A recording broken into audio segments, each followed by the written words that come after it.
Ouais, Senior Analytics Manager at F1. And good morning, everybody. Woo!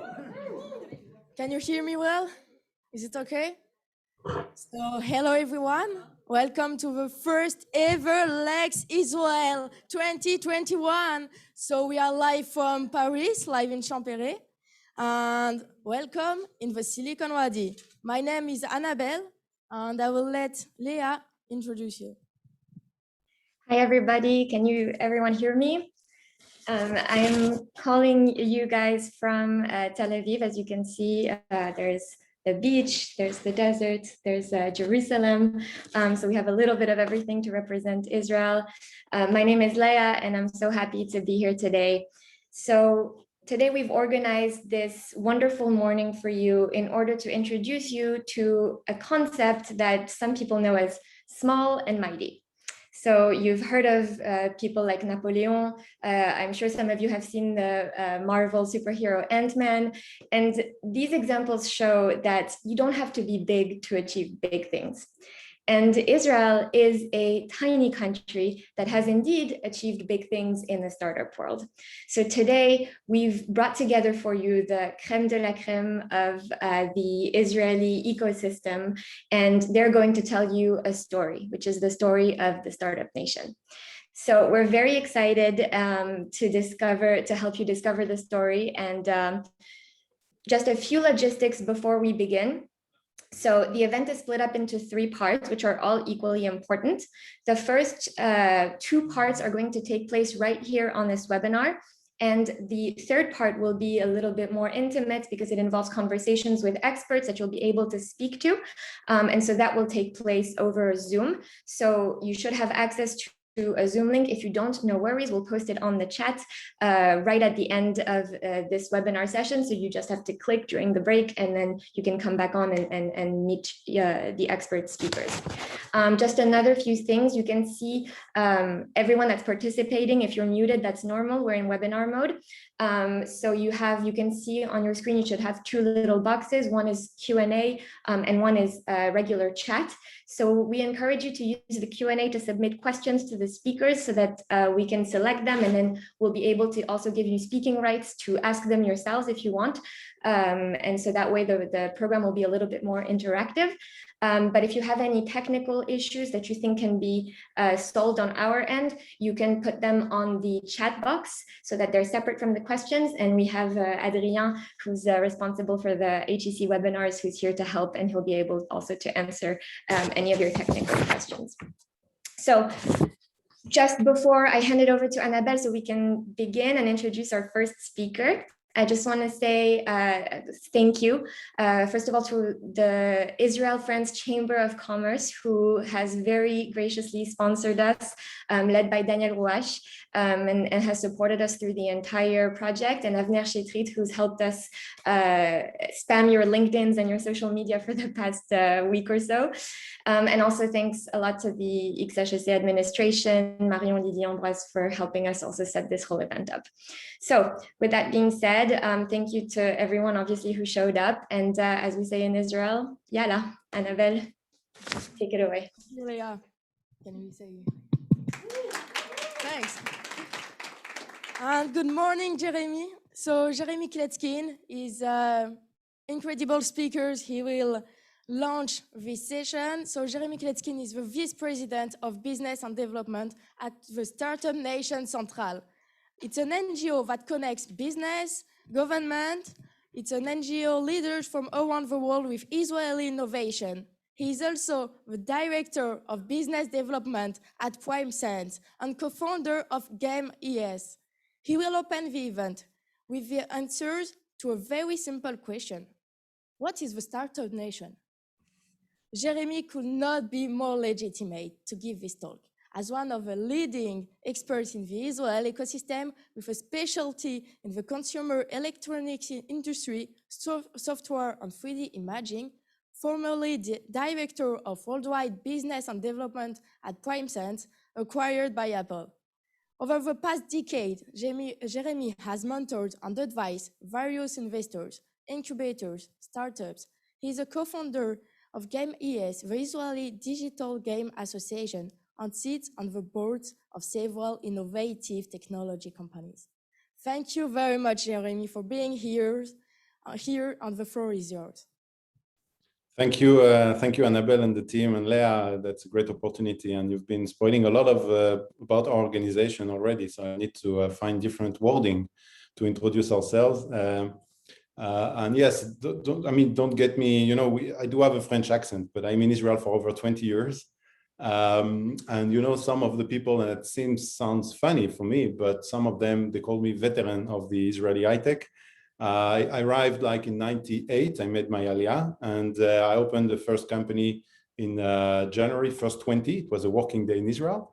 And so that for a couple of years, I developed some software and activities. And then I opened my own startups and joined some other startups. And so, yes, I do have quite already some experience working in the Startup Nation. So what is the Startup Nation? Startup Nation is, in a few words, you know, first of all, it's a trademark. It's a book. It was a book originally. As you can see, it was released for more than 10 years ago. So the book is not about, it's not about news. It's mostly about the recipe. So if you read the book today, you will see you will see stories that actually now are part of the past, but they are still extremely relevant to understand where the roots of the Startup Nation. Second, it's a trademark since we made sure no other country would call themselves Startup Nation. So Startup Nation Central owns the trademark Startup Nation. So just for you to know, it's very important. And just in a few words, you know, the Startup Nation is more than a recipe; it's the ingredients. And of course, I saw the various speakers that will talk today, and not only Jeremie and Inbal, who are both very good friends, and we work together. And also the rest of the people that will join later in the day. I know that you'll get like covered for many different aspects, and so I do believe that it's important as an introduction to just like give you few data points, of course, but also maybe something that is a bit unusual.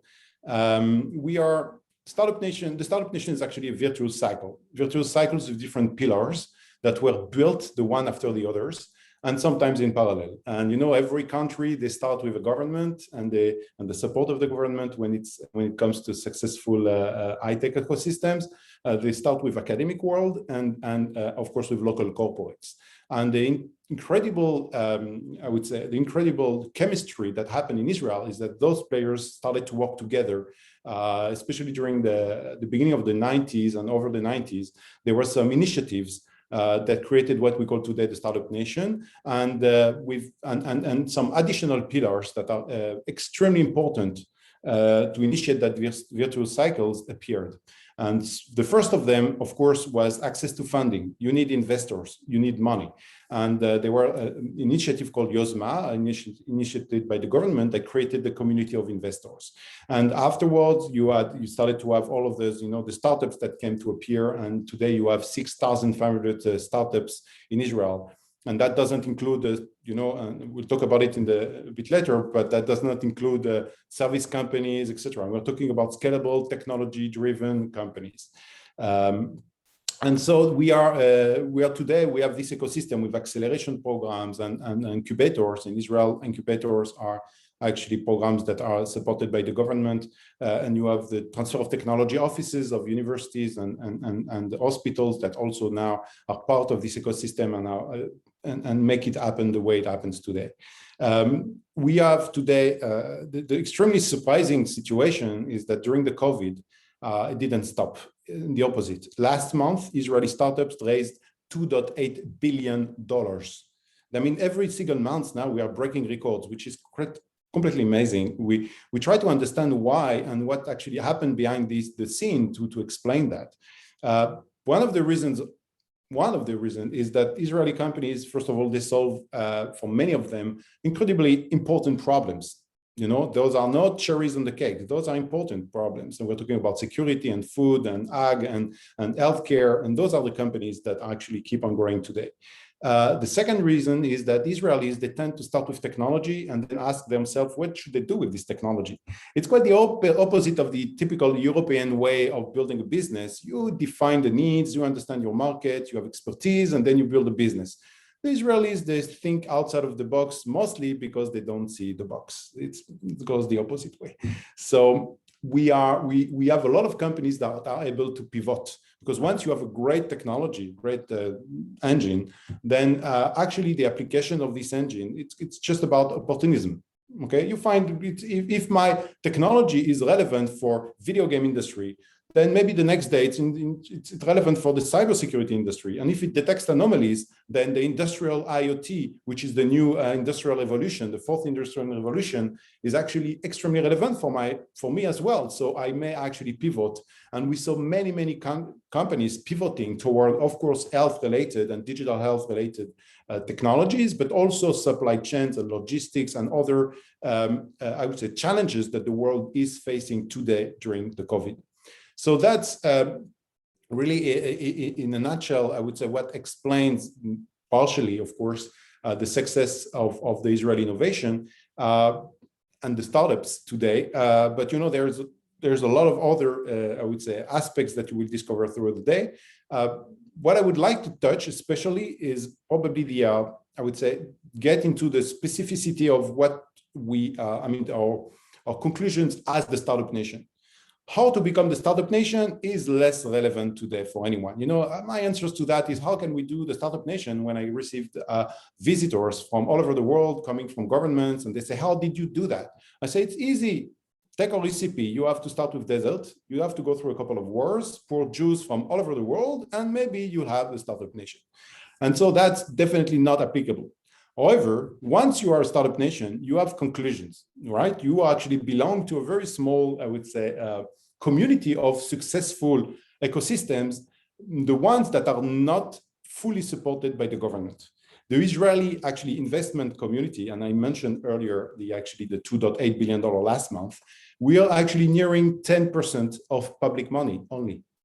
I'm sure that France is not there. We are actually, with the BPI supporting the ecosystem and most of the LPs in the most active, they are not, there's a lot of public money. I had discussions with Canadian governments recently, and they actually are beyond the 80% of public money. So one of the extremely important aspects of that is actually the public money may be toxic, because the objectives of the governments is to create jobs, it's to create growth in a way that is not the way of entrepreneurs. So it's very important when you design a business and when you think about your startups, and that's how Israelis think today, is actually to have strategic investors that will help you with your business and not will have strings attached and to grow artificially your team or to pay the bills in a way that is actually not directly relevant to your core business. And that's actually what we see with most of the Israeli startups. The other angle, the other, I would say, conclusion that we have as the startup nation is, what is a startup? And I touched it a bit earlier, but today we have this perception that startups are, any young company that is starting and there's technology. But digital today is the electricity from yesterday and maybe the pepper from 2 days ago. It's commodity, and any digital company is not a startup in Israel. If you're giving services and if you build websites, or if you are 3D printing stuff and selling them on the internet, you may be with young people and Macs and whatever, you may be called the startups in most of the European countries. You're not in Israel. Actually, by flooding the community with service-driven companies that will generate revenues the next day, you actually dilute the value of an ecosystem, because most of startups that generate a lot of revenues, they will require a lot of investments, and it will take time until they generate value at scale. So in Israel, that's why we have such a very active community of investors that do understand company that do not generate revenues before a year, 2 years, even more sometimes, especially in medical devices or consumer electronics, or when there's hardware that is involved, or molecules that are involved in ag or in pharma, etc. So we are into the, we are in the situation where we differentiate what is scalable and creates value, and what is just like and it's probably the most important and biggest industry in the world, which is digital transformation. But digital transformation, everybody transforms the same. If you're a bank, you need to survive. You transform in order to survive. In Israel, the DNA of the startups are not about surviving. It's about winning the economic war. It's about being better than your competitors, and you need innovation. And you don't do community innovations to win actually commercial wars against your competitors. You have to take risk. And of course, I'm not touching all of those, the culture. Inbal will develop that, and maybe Jeremie about talking about risk. And I'm sure they all have extreme expertise and experience around those topics. Of course, I just wanted to touch these very important points. What is really a startup, and how to make really to learn from Israel. Really, the core offering of what Israel has to offer to the world is not to develop competition with the others. Israel doesn't compete against the Silicon Valley. It's really the opposite strategy that you have in Singapore, or you have in Shanghai, or in Barcelona, in Paris, of saying we want to be the Silicon Valley of our country. In Israel, we say, no, we want the Silicon Valley to come, and we want to go to the Silicon Valley, we want to be complementary. And the Silicon Valley is all over the place in Israel, not because they don't have innovation, but because we offered something they don't have, and we enjoy working together and complement each other. And that's actually, I would say, the key element that makes Israel so special globally. So that's a few words of introductions, and I know that you'll hear much more insights from the other speakers again. And of course, if there are some questions or things you want to raise, I guess I still have a few minutes. So I'd love to be, to make it more interactive than just as it is today, right now. Okay. Thanks, Jeremie. Yes, actually, we have. We're starting to get some questions in the Q&A. I encourage also you guys to send in your questions so we have some time. The first question is by Delphine. So I will give her the spotlight so that she can answer it live. I think that it's done. If not, Adrien, maybe you can help me give Delphine the microphone. You'd like to enable Delphine to speak, is that it? Yes. All right, let me work on that.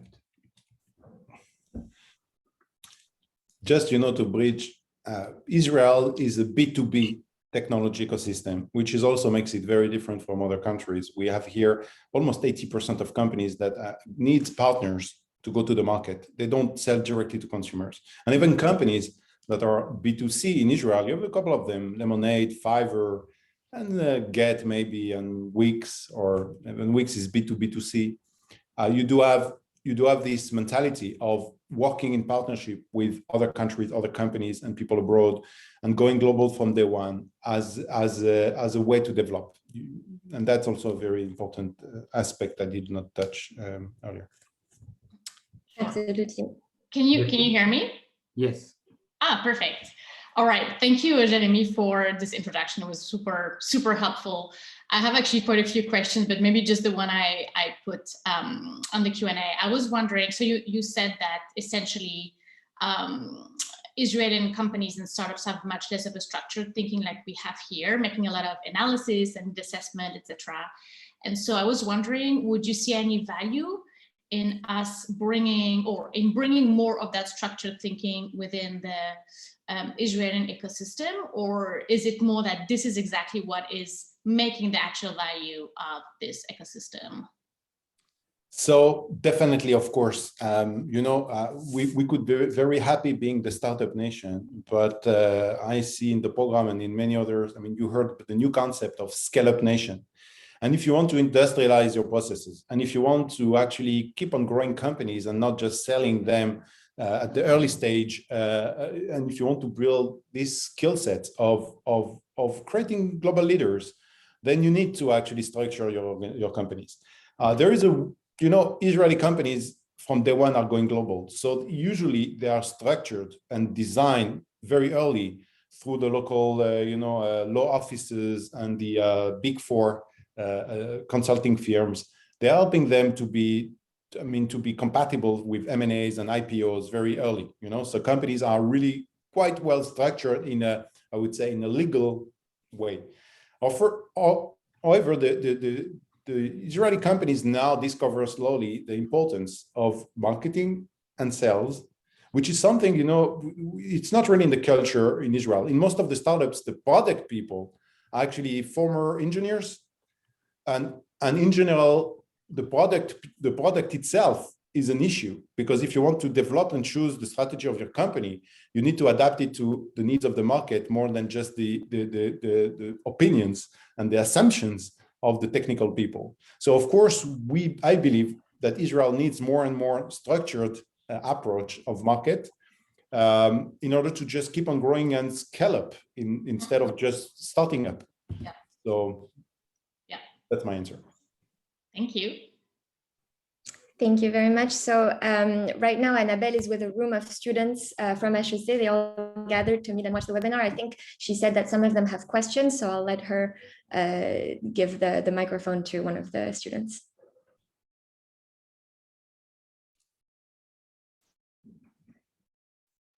Okay, Jess. Wait, Jess. Hi, can you hear me? Yes. Yes, okay, nice. Hi, Jeremy, thanks a lot for this introduction. It was really, really interesting to get an insight into the different mindset and philosophy of Israel when it comes to startups. I've got a question regarding the Startup Nation strategy around sport. They've been involved with sports teams, so I was wondering if there was what was the goal behind it, if it was in terms of visibility, if there was like a lot of sport startups in your ecosystem, and so there's a lot of R&D around it. Yeah, that's the question. Okay. Basically. So yeah, there are a lot of startups in our ecosystem, and we've been hosting a lot of businesses and owners of big sports companies and teams and etc. Building in Tel Aviv. However, the reason we are actually sponsoring the cycling team, which is actually probably what you are referring to, one of our mentors, since we are philanthropically backed, we have major donors. They help us to operate. One of our major donors, his name is Sylvain Aldant, is actually also the owner of a cycling team. He actually purchased an international license and also the Israeli cycling team, and blended them together. And since he's one of our donors, when choosing a brand, it said, oh, it would be great to call this team Startup Nation. And that's how everything started. To be really honest, we don't have direct interactions with the team. We don't work with them on a daily basis. Of course, there are some bridges, and we organize, some events together where we could invite them and put sport tech on the scene, but it's not something that we are prioritizing today. It's one of the sectors that is quite doing well in Israel, but nothing much more than that. Any other questions?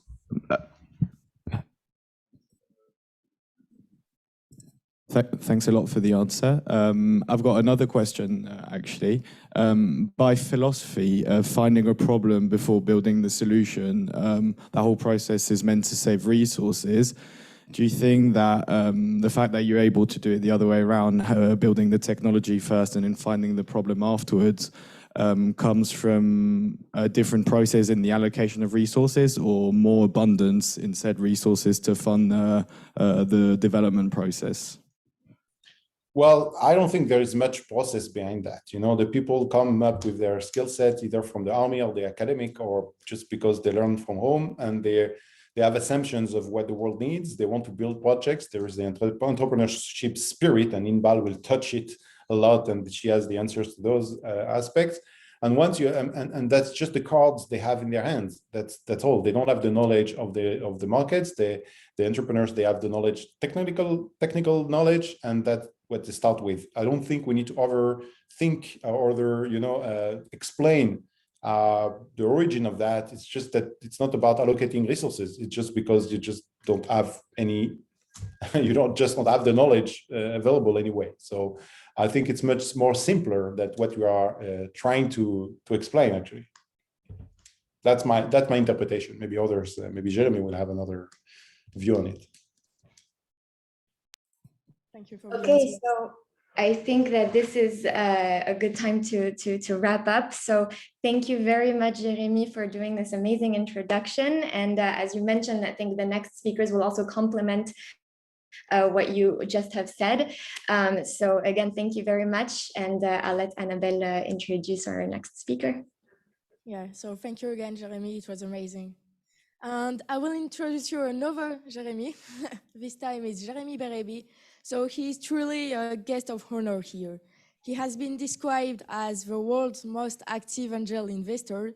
He's now the founder and the CEO of Magical Capital, act as corporate advisor to family office, and he co-founded Kima Ventures with Xavier Niel that you already know. If this isn't enough, Jeremie Berrebi is a serial investor, having invested in more than 300 companies on more than 26 countries, directly or indirectly, as an advisor for VC, family office, investors, angel, etc. And he achieved more than 17 exits. Jeremie has a unique perspective of the difference between the French and Israeli startup ecosystem that he will share with us through his journey, success, failures, why and how he has chosen to settle in Israel today. Through his humility, transparency, you will have a unique chance to be inspired by his career and to collect the keys of the lead to success. Thank you, Jeremie, and the floor is yours. Thank you very much. Goodbye, Jeremie. So hello, everyone. So yes, I'm Jeremie Berrebi. I'm born in Paris 43 years ago, in 78. I will explain you a little my story and my background, and you will understand what I'm doing here. So first, so yes, I'm born in Paris. When I was 16 years old, I was one of the first to discover internet in France. And so we are in 1994. 6 years before the newspapers were talking about internet. And I became a journalist. So I was writing for computer magazines, and I was still at school. So during my lessons, I was writing papers about internet, about the next thing with this internet.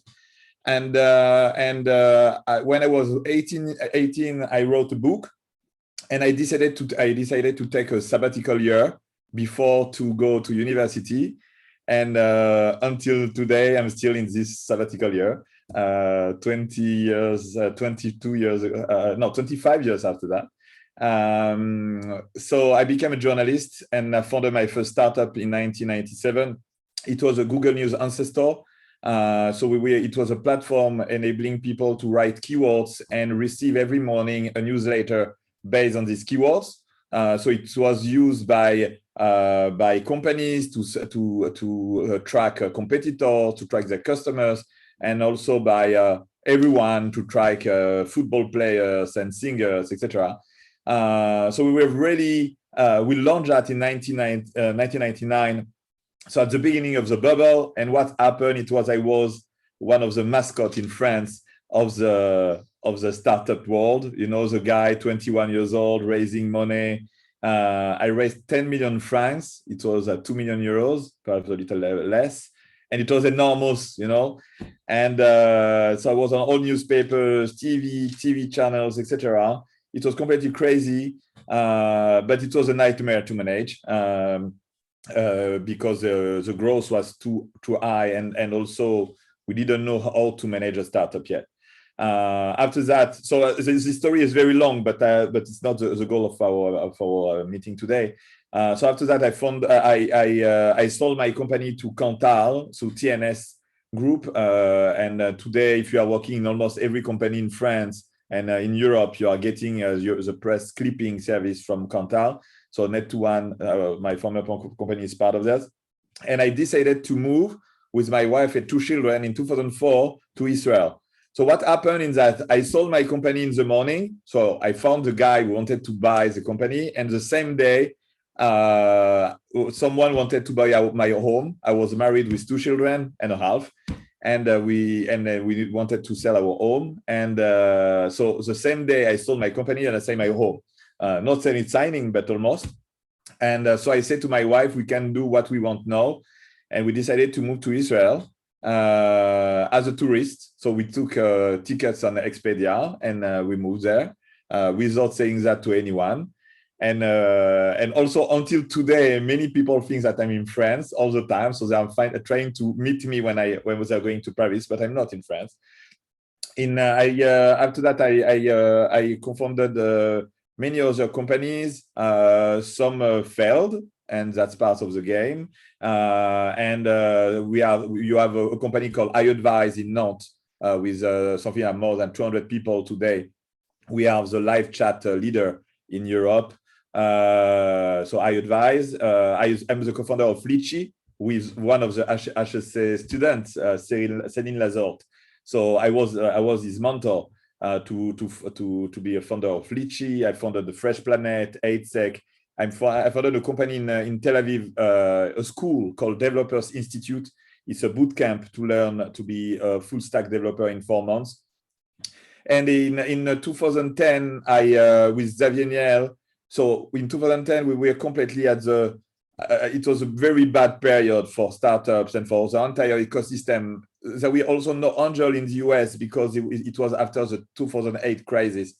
And with Xavier, we decided to do exactly the opposite of what the market was doing. It means we decided to invest a lot. So Xavier gave me 10 million euros and say, let's invest in 100 startups. So in 2 years, from 2010 to 2012, I invested in 100 startups. Many of them worth billions today. Some of them are TransferWise. For example, one of the best one is TransferWise or Formlabs, the 3D printer company. And after 2 years, we saw that we already have some good company. We saw that we already sold a few to Google, to LinkedIn, to OpenTable, etc. So we decided to continue. Until 2015, I invested in more than 360 companies, as we say, in 26 countries. So what was particular is that I was managing everything from this office. You can see that because I have a nice background, but this office is 10 square meters and I was not traveling. I never went to the Silicon Valley, never. But between 2010 to 2015, when someone was sitting in a coffee store in a Starbucks in Silicon Valley, he was hearing my name all the time because I was discussing with almost all entrepreneurs by mail, by chat, by Skype, etc. And I've done everything from here, from Bnei Brak, which is a city, a small Orthodox city near Tel Aviv in Israel. And so for me, the world was my country. I mean that the only problem was I needed to sleep. But so when you are investing in Australia and you are investing in China, you are investing in Nicaragua, and you are investing in Pakistan and in US, it means that you can all the time work with your startups. It's completely crazy. And so I've done everything from Israel, and I think that today it's clear that the French became a platform for international startups, but at this time it was not the case. And I think that the fact that I was in Israel, where the country is a very, very small, is very small market. We have almost nothing to do here. We just have to build startups or open a restaurant or sell pizza. So you have to see the world as your market. So after that, you have two types of companies going to the east and to the west. So people were working with China and the Asia ecosystem, and people working with the US ecosystem, and also people trying to work with the European ecosystem, which is the most complicated one. But clearly, we are in a place where we have nothing to do besides working with international companies. Also, we are a place where you have people coming from almost every country in the world. So if you want to hire people from any country, you don't have to hire them in their country. You can hire them in Israel. So you have a lot of people from Russia, from Ukraine, but also from China and from many other people, because it is a real platform between Asia, Europe, and US. my experience by working from Israel was incredible, and I think that I've learned a lot from the Israeli ecosystem. And the Israeli ecosystem is never be afraid about failure, never be afraid about discussing and try to join Donald Trump to propose to sell him something, or any other big guys who says it's not accessible. No, everyone is accessible. You just need to find the friend of friend who can introduce you. But all the world is here. You just have to be pushy and to try to find the right guy who needs your product and you need your system. So just to finalize with my history. So after 2015, I've left Kima Ventures. So I'm still shareholders of all the hundreds of startups we invested until 2015, but I'm not shareholder in the startup. Jean de la Roche-Brochard, who replaced me, is now investing from Kima Ventures. I moved to advise a guy called Michael Friedman, who is the second most richest guy in Russia, who wanted to invest a lot of money in tech. We invested in a few companies, $200 million in Uber, $50 million in a telecom company, etc. But clearly, it was not the strategy was not good because it was trying to find a more real estate type of company in high tech. I mean, a company bringing dividends, and it's not really the case in the high tech world. And I advised a lot of big groups. So to take all the lessons of the Israeli market. So as I said, the first thing is small country, small market. One of the first European big success, I think this is the first European unicorn. Before we call that unicorn, it's called Skype. Skype was the first unicorn in Europe. International company targeting everyone in the world, payment system for everyone. A company built for the world. And why it was a company built from the world? Because it was created in Estonia. Okay, it was created in a small country, exactly like Israel. So the fact that they didn't have any market in their own country, so for sure they needed to expand to international. And international was like one big country. You just need translation, but it was like one big country. So this is the same thing here in Israel. After that, something you need to know is that almost every business guy in Israel is also a technical person. This is one of the most important advice I can give you. And I'm sure that in many schools today, you're learning how to code, but you can imagine how it's changing your life. You can imagine how you are someone different if you know how to code, if you know what is a backend with front end, if you know technology, if you know what is blockchain, perhaps. You don't have to, everyone don't need to know what is blockchain, but to understand, to enter in depth in technology. When we are discussing in Israel between startups, we are discussing technology and market. So you have technology and markets and marketing. But also the marketing people are using technology to recruit users. So we are not saying, okay, let's advertise on TF1. We have a great startup, let's advertise, let's pay a lot of money, and that's it. All will be good. No. We are building a very strong technology company. I can tell you that when I came, so I'm living here since 1994. No, since 2004. Sorry. And when I came here, I went to a computer show. So computer, I was always going, since I'm young, I was always going to computer shows, startup to see startups, etc. And I went to one in Israel. I said, okay, let's see what we have here. And I can tell you, it was very hard for me to understand. And I was already a technical guy. I already know how to code. But we were already talking about compression, algorithm, and communication compression system. I don't know, a lot of very complicated things. And it was for me, I say, wow, I don't understand why Israel is so different, because they're talking about very complicated things. You're just building just an app or a platform. You're really building something very strong technologically.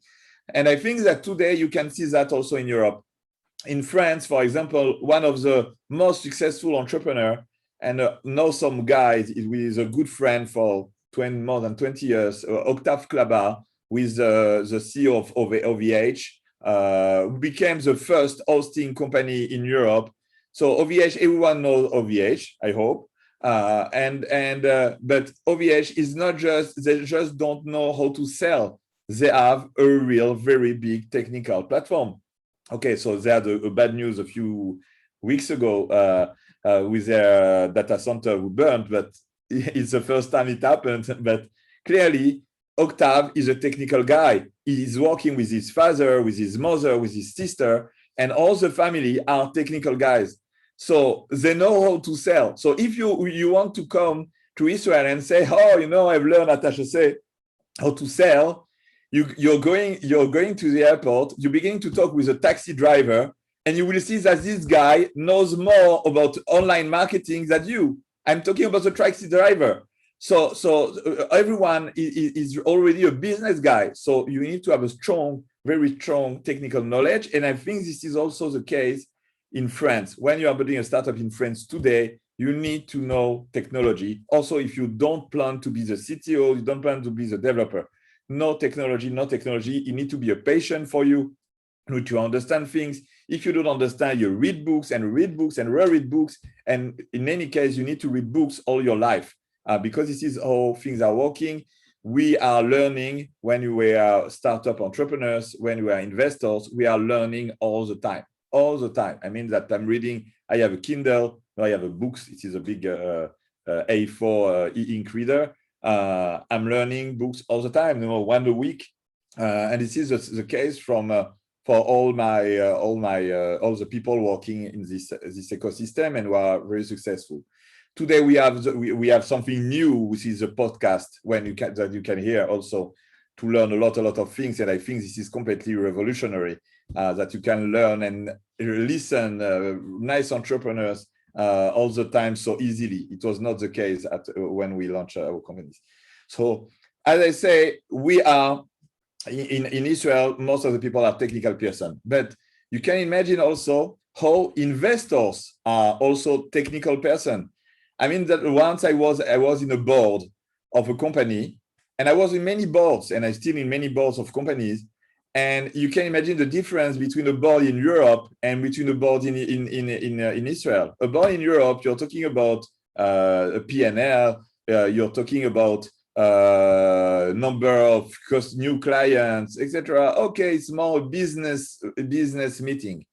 In Israel, in the technical boards, we are talking really in depth about what kind of database could be used, how can we scale technically, how can we scale in terms of marketing, what kind of tool we can use, and the investors here are giving a lot of nice feedbacks and impressive feedbacks about everything.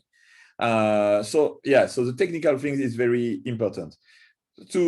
Failure is not a problem at all. And I will say it's a problem that is not a problem. I mean that 10 years ago, and I will say until 2015, 2014, it was a very big mess to fail a startup in France. I mean, it was a real problem. I talked about that with all the Minister of Technology we're in France. We talk about that with Nicolas Dufour when he joined BPI France.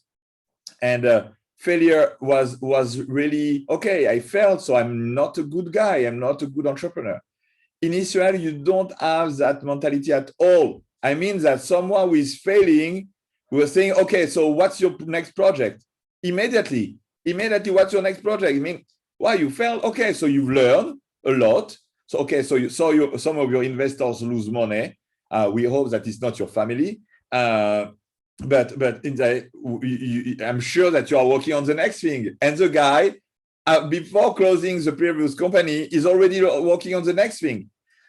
So it's just impressive because clearly it's impossible in the tech industry when we are trying new things to always find the right product market fit.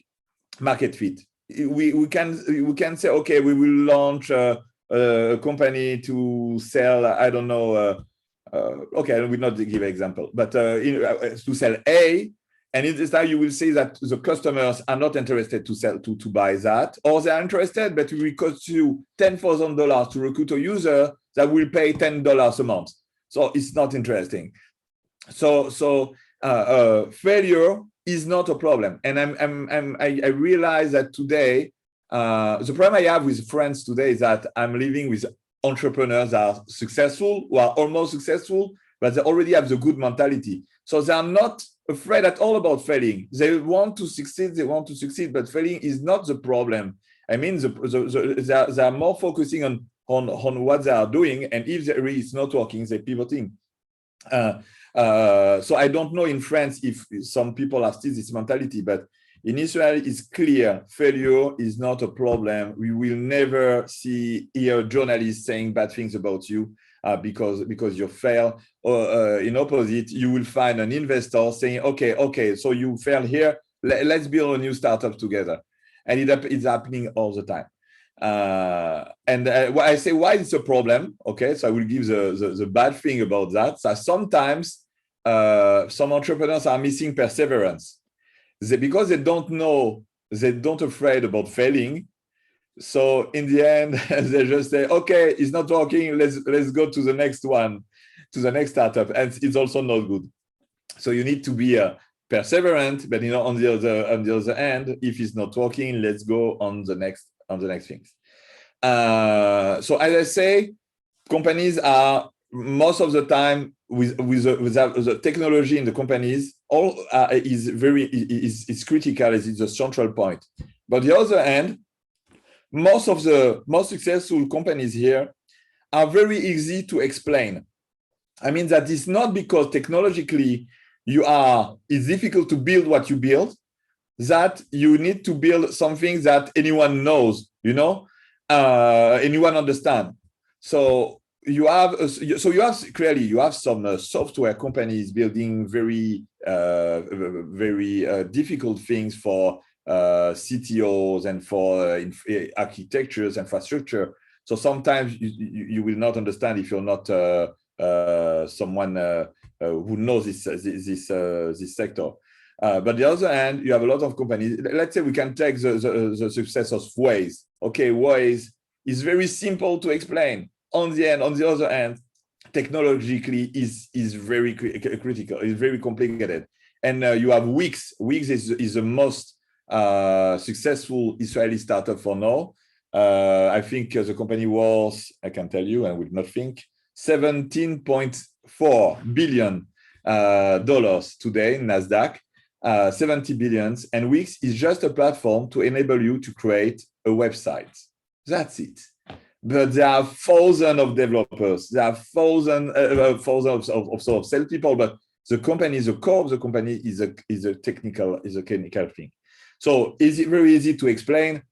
So sometimes what I'm saying is a good way to know if your product is good is go to your grandmother, explain her what you plan to do, and if you understand, I think that if she understands the problem, I think Jeremie. I didn't hear all what he said, but I think we talk about problems. So if she understands, yes, I want to solve that. So let's go. This is a nice project. So that's it. I think that I can let you ask questions. I think that the difference between the French and the Israeli ecosystem is now a lot smaller than what we have 4, 5, 6, 7 years ago. I think that today France became rather the major players in the technology in the world. You have awesome companies building big things. You have marketing guys with a lot of experience. A lot of French guys have been recruited by big companies in US to manage some department, because French guys are very good. But really, as we said, we need to have the international vision, and this is one of the most important things. Thank you very much. Thank you very much, Jeremie, for following up Jeremie's amazing talk too. Clearly, if your name is Jeremie, you should consider moving to Israel. You might be asked to speak in a webinar. So we're going to leave it now to questions. So we have our first question from one of our students here in HEC. Her name is Jeanne. So Jeanne, you are unmuted and you can ask your question. Yes, hi Jeremie. So if I may, my name is Jane, not Jeanne, and I have a very simple question. What's your favorite book? The Bible. So second favorite book. That's my second one is a Talmud, but I understand your question. What's my favorite business book? Yeah, sure. Okay. Let me tell you.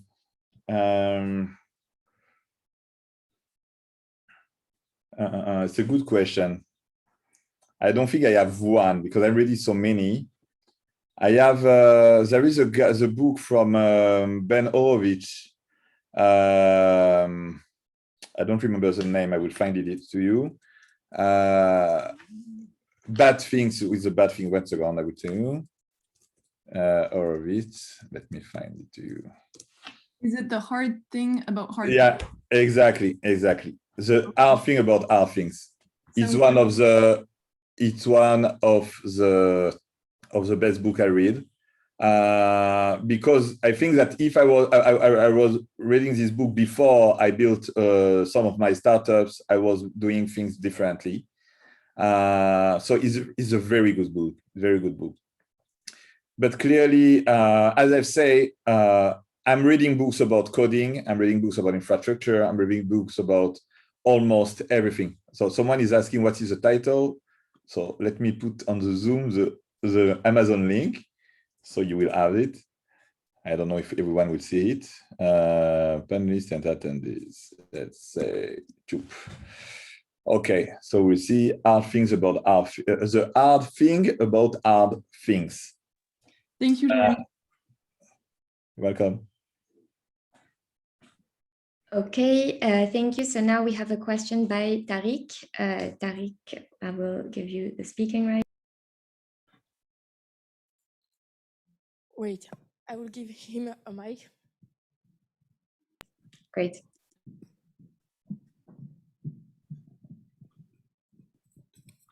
Yes, thank you, Jeremie. You mentioned at the beginning of your talk that you invested in Pakistan. Could you tell us about this investment? Thank you. Oh, so one disappeared. So the guy disappeared completely. Another one is called Shopistan.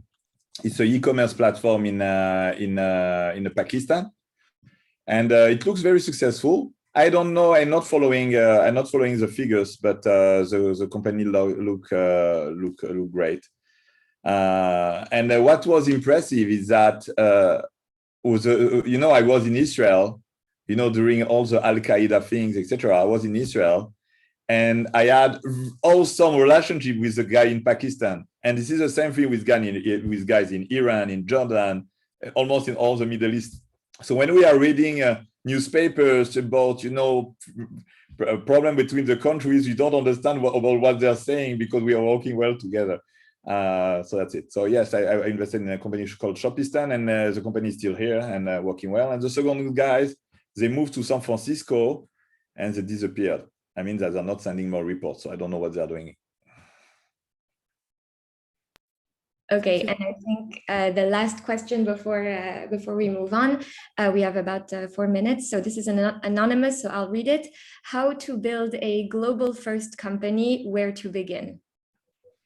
So big question, short answer. But okay, learn English, this is for sure. I think there's nothing, as I've said, you need to see the world as your market. You need to read a lot about how people are, about your market. I mean that I'm not talking about geographical market, but who you are targeting. And people are sometimes using product differently. But I will say that first, don't hire only French people if you're in France. Also, if you want to build these offices in Paris, but from the beginning, hire people from outside France, and also discuss internally also with French people only in English. It will change everything. And this is how Israelis are doing. You know, at the coffee machine, they're not talking in English, they're talking in Hebrew between Israelis, but all the emails are only in English. I will say also that try, if you want to raise money, try to raise money from a guy from outside France and not only from people in France. I would say that today, the funds in France are a lot better than before, but still not at the level of US or international VC funds. So try to have an advisory board also of people with different nationalities to be sure that you're not living in a bubble thinking that all the world have a problem, but it's only a French problem, for example. That's it. Okay, thank you very much, Jeremie, for being here, for taking the time. We'll let you get on with your day. And again, thank you so much. You're welcome. Goodbye. Good luck to everyone.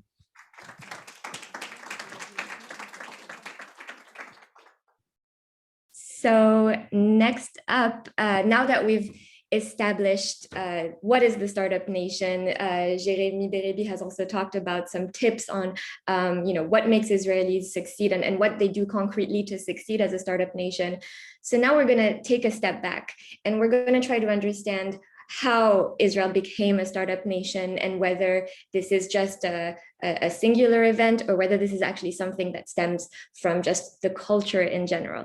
And for that, we have no one better than Inbal Arieli here with us. So Inbal was born and raised on hummus and chutzpah, which I'll explain what it is. She is ranked among the top 100 businesswomen in the world. And after she transitioned from the Israel Defense Forces Elite Intelligence Unit 8200 to leading executive roles in the business tech sector, she is now currently the founder and CEO of Synthesis, a leadership assessment company. And today she's come to talk to us about her recently published book, Chutzpah, which I have here. And so she can explain to us about how Israeli culture based on Chutzpah is an engine of success. Inbal is no stranger to Israeli innovation. She's a regular contributor to Forbes about lessons that businesses can take from the Israeli Defense Forces model. And as an executive member of several startups and high-tech companies, she also founded Israel's first startup accelerator. So she's a big deal. Please welcome Inbal Arieli. Hello, hi everyone. So what we're going to do a little Q&A here. I'm going to ask you some questions. So first of all, we're very happy to have you here. Let's begin by talking a little bit about your background and your book. Can you explain what is Chutzpah and how have your past experiences led you to write this book? Sure. Thank you very much, Leah. And hi, everyone, and welcome to my home office in Tel Aviv.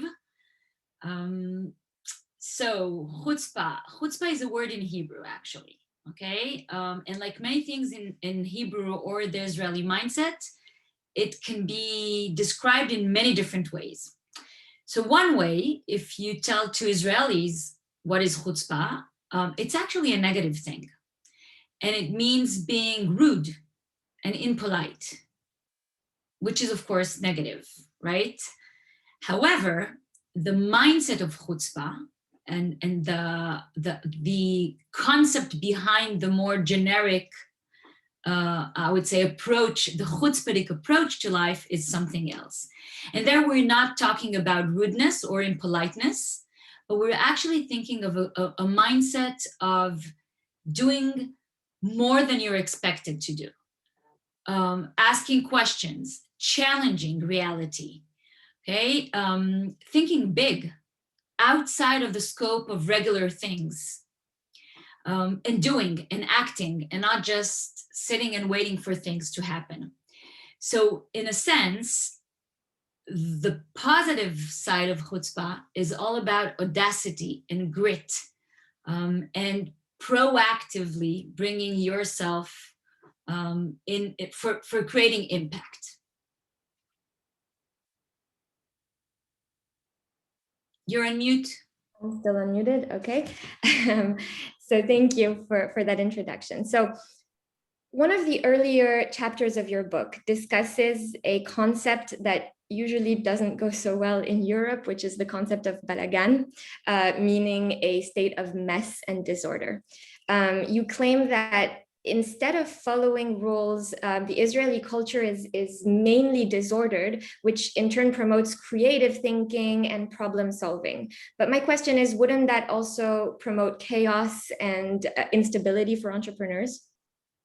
So yes, you are right. However, I look at things a little differently, and I don't think it creates chaos. I actually think that chaos sometimes is the starting point. And if we'll take the last year, right, the crisis, the global crisis that the entire world has faced, in a way, we faced chaos everywhere in the world, and unpredictability and uncertain environments. And that is the starting point. And now the question is, what do we do with that? How do we face that? How do we address that? So you are right that it is more intuitive to freeze and actually, try to organize immediately to find order in chaos. My view is that if you're not afraid of a chaotic situation, which is out of your control, it's just the situation, and you embrace it, you can actually open yourself to create a new order. Not to organize things the way they were organized before, but actually to seize the opportunity and create a new order out of a chaotic situation. And actually, I think that for entrepreneurs, for innovators, the ability to recreate new orders is critical, because that's exactly what innovation is about. Innovation is not just about finding new, completely new ideas or, discoveries. Sometimes it's about taking an existing reality and reorganizing it in a way that creates innovation. Can you expand a little bit on how Israelis have grown up around disorder, and so that's somehow a situation that they're used to since their childhood? Yes, well, it's actually, for an Israeli, it's just everywhere, all the time, from a very young age. And maybe I'll give you an example. So I was born in Israel, but I grew up actually in Europe. Both in Switzerland and in Brussels, as we traveled a lot. And one of my first childhood memories, which is also described in the book, is my first days in the International School of Geneva. I was 4 years old, okay? Israeli, did not speak French, did not speak English, only Hebrew at the time. And the kindergarten, the teacher took me by the hand and she introduced me to the kids. She showed me the playground. And one of my first childhood memories was this slide at school, at kindergarten, right? Same slide you see everywhere in the world. You would see it in Paris, in all the beautiful gardens. You would see it in Tel Aviv, and you'll see it anywhere in the world. And so she takes me by the hand, and there's a kid in front of me, and she does like this. And I understand, I pause for a second because the kid in front of me is climbing up the ladder. And then she smiles at me. And I immediately understand, it's my turn now. So I climb up the ladder, and then she does like this again. And I pause. The kid in front of me is, sitting on their butt and going down the slide. And she smiles at me again, and I do the same, and it's great. A typical, childhood memory that probably all of you also have, right? Now, if you go to an Israeli playground and you'll see a slide, an Israeli 4-year-old kids playing at the slide, you'll see something completely different. You'll see one kid going up the ladder and down the slide, but you'll also see at the same time another kid climbing up the slide, and you'll see a third kid probably just standing in the middle of the slide, legs wide open and letting the other kids go through their legs, and one will jump and it will be a chaotic, messy situation. Now, you could think, oh, this is dangerous, like kids running all over and, bumping into each other. actually, statistically, there are no more injuries in Israeli playgrounds than in other places in the world, because the kids learn how to address and how to actually resolve these conflicts and how to cope with this uncertainty, this unpredictability that's happening on the slide. Now, it's a tiny example, it's a small example, but what this example actually shows is something not about the Israeli kids. Because my assumption is that Israeli children at the age of 4, they're, again, similar to kids from all over the world. What's different is how the environment, their parents, their teachers, their babysitters, okay, their older brothers, how the environment is actually reacting to what they do. Now, if you think of yourself in the classroom, okay, if you're the student that has a lot of questions, and every time you ask a question, your professor, I don't know, shuts you down, eventually you'll stop asking questions. Not because you're not curious, but just because you are daring to the best practices of not asking questions in class. So if the environment is one that actually encourages on an ongoing basis creativity and unpredictability and bumping into each other, okay? At a certain moment, it becomes just reality. And this is what we see with Israeli children. This is what we see in the Israeli tech ecosystem. These muscles, these soft skills are really well practiced and developed. And the result is a very, I would say, strongly, environment of innovation, of entrepreneurship, of creativity. That's very interesting, because it actually segues into the second part of the book, and also the next question, as we go through the childhood or the lifetime of an entrepreneur from childhood, from the kindergarten. You talked about these soft skills that are critical for entrepreneurs. And a part in the book, you talk about how the academic system, how schools actually the skills needed to succeed in school are completely different from the skills needed to succeed as an entrepreneur. So my question to you is then, what in Israel, for example, what process gives the children these skills? Is it the military service that's mandatory, for example? So, the military service plays an important role, but it's not the reason, okay? And I'll get to that in a second. I think what actually gives stage to these skills, these soft skills, and what fosters them. And by the way, I don't know how many students we have in class here, let's say about 30, 35, 40, okay? It's difficult to count from here. I strongly believe that each one of you all possess these skills. You have them, okay? You have them because you were born with them as a human being. Question is, throughout your childhood and your adulthood, what is the environment and the people around you actually, do they encourage these skills or not? And in education systems in most of the world, including Israel, we are used to being, for example, rated based on what we know, right? So if you have an exam, the more you know, the better your grade is, right?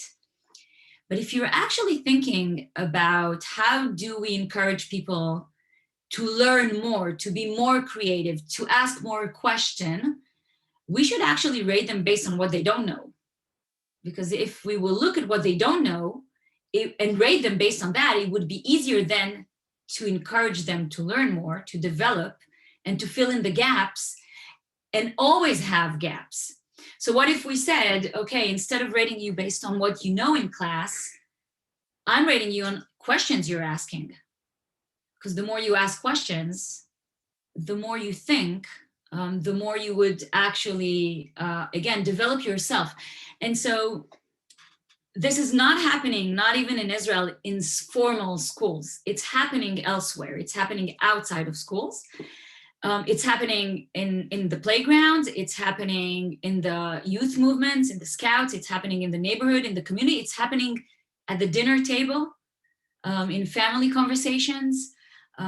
We're not afraid of people, children, kids asking questions. It's totally fine. The more they ask, the better. And so on top of that, now at the age of 18, we joined the military. And the Israeli military is actually the opposite of what you have in mind when you think of a military organization. So if you were unmuted, all of you in class, and I would ask you, what is a military for you? What do you have in mind? You would probably say hierarchy and commands and structure, right? And order. This is the vision, this is the image that we have when we think of a military organization, a very strict one, a very rigid one. The Israeli military is not like that. It's actually the opposite of that. And in the Israeli military, the more you ask again, the more you think for yourself, the more you're doing not what you're supposed to do, but more than what you're supposed to do, outside the scope of your role, the more you're challenging and criticizing, the better soldier you are. Yes, that's very true from my experience in the army. I also spent a lot of my time questioning, asking why I need to do some things just to understand the process. And that's because I saw everyone else around me also doing that. So I felt encouraged to do that. So what can students who are from France, for example, and they don't have this mandatory military service, what can they do to gain that way of thinking, those soft skills that you've talked about until now? Well, first they can read the book. And then, because it's not one thing, it's not one element that if you practice that specific element, magic, okay? It's just like a gym. Think of, you're practicing sports, you're going to the gym, and you have to work on a variety of muscles, a combination of muscles. So the same thing here, there's not one specific skill. And that's the idea of Chutzpah. It's a collection of skills and mindsets that form something larger together. And if I had to choose one thing, I would go back to the same word I've used several times already in my short time with you here, and that is always keep asking questions. Ask the world questions, ask your colleagues, your teammates questions, ask yourself a lot of questions. Because by asking questions, by challenging, by reassessing assumptions that we have, hypotheses that we have about existing realities, we're driving ourselves, okay, to think and to make progress. If we only take reality as given, we won't make a lot of progress. And there's actually now that I'm thinking, a beautiful quote by Marcel Proust. So I hope, you're all familiar, of course, with Marcel Proust. You probably learned in high school about him and his books. So in his book, À la recherche du temps perdu, he has a beautiful quote saying that, and I'll find it for you in French, I'll send it to you so you can share it with everyone, that discovery and innovation is actually not about finding new landscapes. It's about looking at the existing reality, but with a different set of eyes.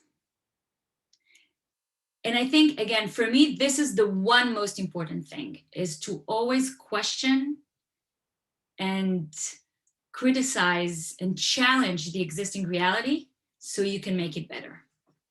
That's actually when you start a startup or company and you're trying to find your product market fit, then you have to pivot and you have to improvise in order to to look at what you've built in maybe a different way.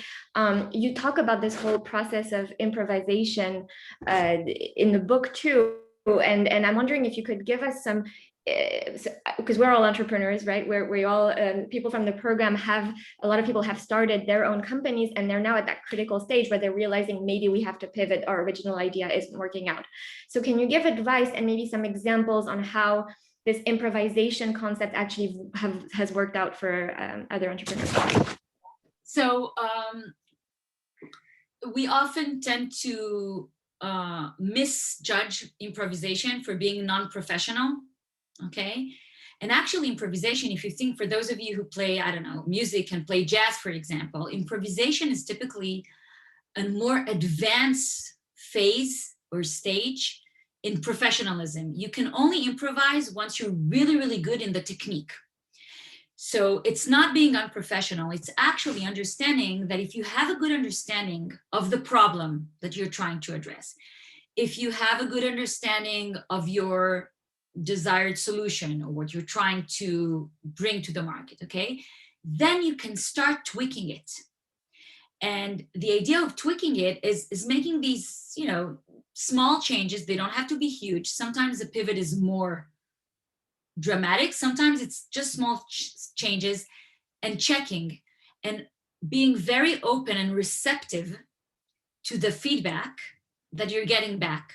The feedback could be from clients, the feedback could be from even your internal team, depending on the change you've made, from the marketing, from the solution itself. The pricing could change, the business model. But the more you actually isolate the change that you've made and eyes wide open, understand the change that it has created, for good or for bad, so debrief the change in small steps, you can then better understand the implications that it had. And so improvisation is about, you know, trial and error sometimes.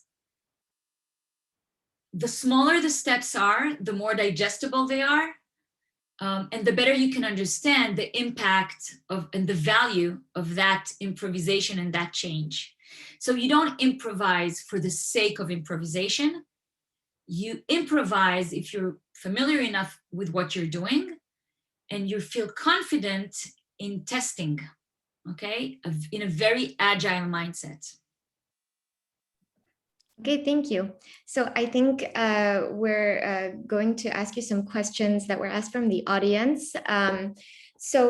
One question is, would you suggest that all HEC students go to get entrepreneurship and innovation training in Israel for a while?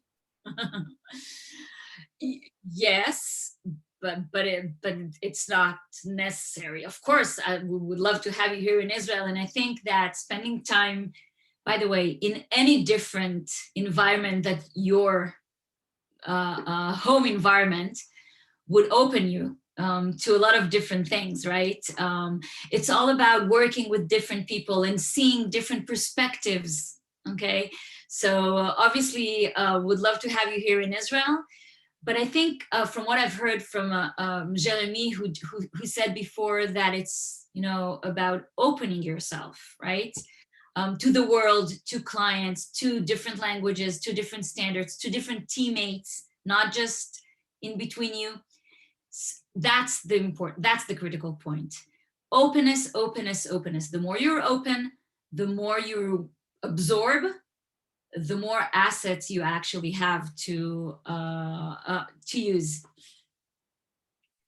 Okay, thank you. And I think we'll take one last question, which is, how important is the concept of Israeli networking?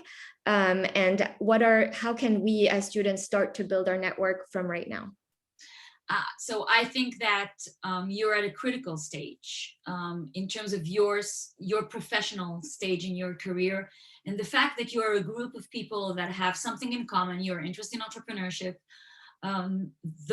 so in Israel, networks are extremely important because within a network, a close network of people who have either worked together or, you know, have gone through a bonding phase together, there's trust. And that trust is critical for creating value through these networks. So the more you know each other and you can trust each other now in your group, think that in 5 years from now, you'll be in different places. Some of you will have your own companies. Some of you will work in funds. Some of you will work in large companies in France or outside of France. But trust within this group will enable you now to start, you know, reconnecting and helping each other and using the benefits of a strong network. So I deeply encourage you to create and be part of different networks. You don't need to choose just one. But this group, as an example, could be a great network for you as you develop your career. Make sure to always have several networks that you belong to. Okay, great. I'm sorry, one last question, because Annabelle, who's organizing the webinar also, she has a question, so I'm going to let her ask it. Yeah, so thank you very much. It was really amazing and really interesting. So I have a question. Today, I think that most of the students and most of the person who heard you discovered the Chutzpah. So do you think and do you believe that it's possible to act with Chutzpah since today, from today, sorry? Yes, because I think that there's not one way of bringing your chutzpah out, okay? There's not one formula, one size fits all. I actually think that each one of you, like I told you before, you already own these soft skills. You have them. It's just a matter of awareness and training, practicing, okay? Just like in the gym. So think of it, we all have the same anatomy, right? Our body anatomy is the same. We have the same amount of muscles in our body. We choose to develop and strengthen different muscles based on our preferences. Same with soft skills. You have them, now it's just a question, how much aware you are of them and how much emphasis you put on them. So we have 30 something or 40 students here. You each have chutzpah, and your chutzpah will come out in a different way for each one of you based on your personality. But you all have it, and you can all use it, and you can all apply the mindset of chutzpah in your day-to-day, in your entrepreneurial ventures, in your studying, with your friends, anytime, okay, and everywhere, according to what's right for you. Thank you very much, Inbal. This was an extremely interesting chat. So as we finish off, Annabelle has posted on the chat the link to the Chutzpah Center, but maybe you can tell us where to get your book for those of us that want to read it. So this is the book in English, like you showed. It's available online in English. It's by HarperCollins. You can find it on Amazon, really simple. Okay, for those of you who know Korean or Japanese or Chinese or Hebrew, there are also versions in different languages. Unfortunately, not yet in French. But like Jeremie said before, it's a great opportunity to even practice more your English. So I encourage you to read it in English. Amazon, as easy, as simple as possible. Easy peasy. Okay, thank you so much, Inbal. Have a great day. Bye-bye. Bye. So everyone, I hope that you've enjoyed this first part of the webinar. We're going to take a short break. So we'll be back here at in 20 minutes, 15 minutes, sorry. We have a time difference here, so it's a little hard. I'm going to post it on the chat. And yeah, so we'll be back here with an incredible panel of speakers. We're going to have a discussion on how the ecosystem's diversity contributes to its success. We have many different speakers. They all know each other. They're all excited to be here. So bete avon, bon appétit, and we'll see you soon.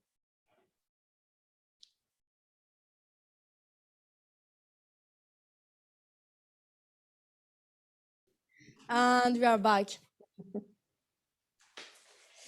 So while we wait for everybody to sit down, we're going to start introducing this second part, which is our amazing panel discussion. Thank you to all our panelists for being here today. We have a very exciting discussion waiting to take place. By the way, the musical interlude that you guys heard us coming in, Dennis Lloyd, you guys might know him. He sings in English, but just the fact he's Israeli, so fact of the day. So Today, now that we've established what the Startup Nation is and how the culture fosters it within Inbal, the next step in this storyline is to explore the diversity of the Israeli ecosystem and the real magic, which is the way that all of it comes together.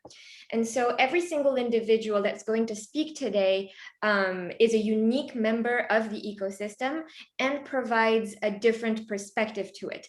But together, they all harmonize their efforts and they create a whole that is even more successful. So feel free, and I really encourage you guys to do this, to ask them any questions on the Q&A box as the discussion is going on, whether general or to a specific speaker. And now I'm going to shortly, briefly introduce all of our amazing speakers today. So starting with Cynthia.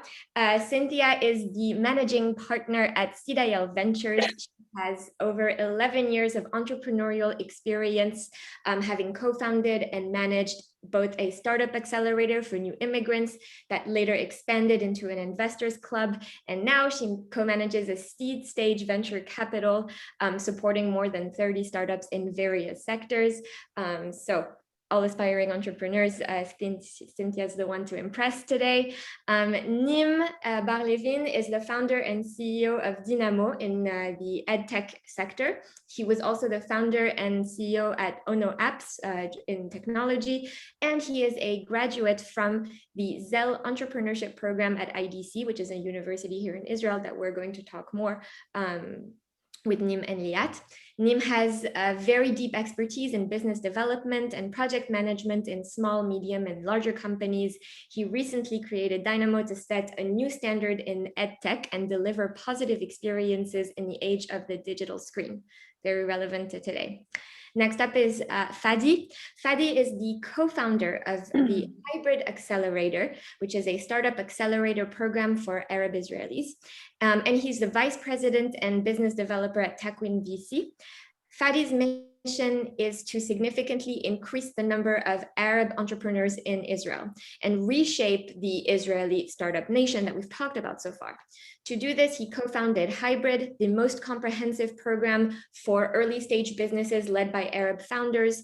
And he currently works for Takwin, a venture capital fund, which is a cooperative between Israel's two largest VCs, Pitango and JVP, Jerusalem Venture Partners, which invests in high-tech companies run by Arab entrepreneurs. Welcome, Fadi. Then we have Liat Aronson. Liat is the executive director of the Samzel Entrepreneurship Program at IDC that Nim was a graduate from, so you can start to feel the links between the panel speakers. She's a co-founder at Horizon Labs, and she's an investment partner at Marker. And if you have ever traveled anywhere in the world and stayed at a hostel called Selina, Liat was the COO of Selina Hospitality brand. She has over 10 years of experience in supporting startups founded under the Zell Entrepreneurship Program. She has expertise as COO of one of the world's fastest growing hospitality brands.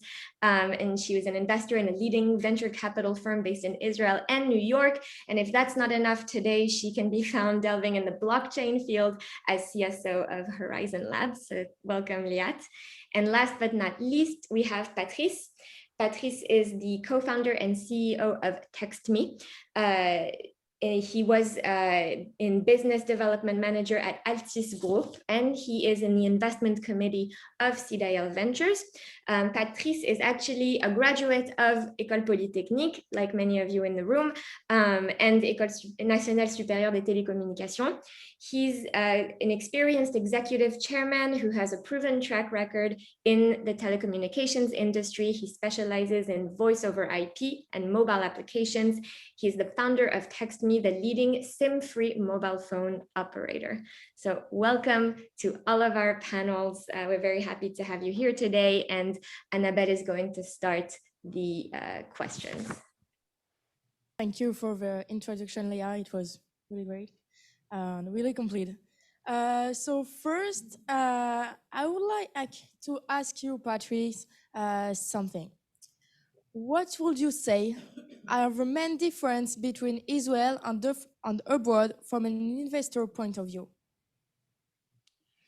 Hi, everyone. Thank you for hosting me and us today To try to answer your question quickly, I think we could stress two main differences. The first one is that interactions between investors and entrepreneurs are very casual.